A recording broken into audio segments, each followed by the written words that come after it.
వాటిట్లో positive కథనాలు. ఇది number 1 aspect. Number 2, ఆవిడికి ఒక వ్యక్తిగతంగా అయ్యో పాపం అనేటటువంటి ఫీలింగ్ తెచ్చుకోగలిగింది. ఒక బాధితురాలు జగన్ వలన అన్నటువంటిది తెచ్చుకోగలిగింది, సింపతి వచ్చింది ముందు. అయితే మళ్ళీ అదే ఎండింగ్కి వచ్చేటప్పటికి దెబ్బతింది. ఏంటది, ఆ ఇచ్చినా కూడా 100 కోట్లకు పైగా ఆస్తి ఇచ్చి కొంత ఆస్తి రాసిచ్చినా కూడా అన్నని దెబ్బకొట్టే ప్రయత్నం చేసింది.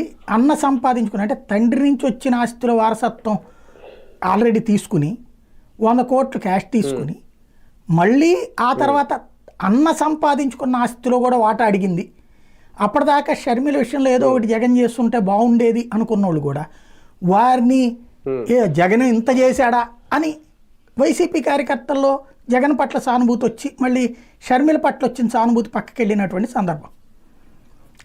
అందుకనే ఈవెన్ పత్రికలు టీవీలు కూడా ఇప్పుడు పట్టించుకోవడం మానేసినాయి, తగ్గించేసినాయి. జగన్ ఎప్పుడైతే మొన్న 100 కోట్లు ఇచ్చాడంటే ఇచ్చాడని EMI కూడా చెప్పింది కదా. అట్లాగే అదేమంటే అది కాదు ఆస్తి ఇంకా మిగతా చాలా ఉన్నాయి అంటే ఇవ్వడానికి రాసి ఇచ్చేశాడు కూడా. విషయం ఏంటంటే 60 రూపాయలు తన దగ్గర పెట్టుకుని 40 రూపాయలు తను సంపాదించిన ఆస్తుల వాటా రాసి ఇచ్చాడు. తను సంపాదించిన ఆస్తులు అదేమంటే విజయం ఏముంది, అది కుటుంబం ఆస్తి అంటే కుటుంబం సంపాదించలేదు, అక్కడ కుటుంబం ఏం పెట్టుబడి కూడా పెట్టలా. వాళ్ళ నాన్న కొడుకు కిందన చేశాడంటే వాళ్ళ నాన్న కొడుకు, అంతేగాని వ్యాపారం మాత్రమే కదా. ప్రతి వ్యాపారం అతని పేరుతో ప్రారంభించాడు, అతనే పెంచుకున్నాడు.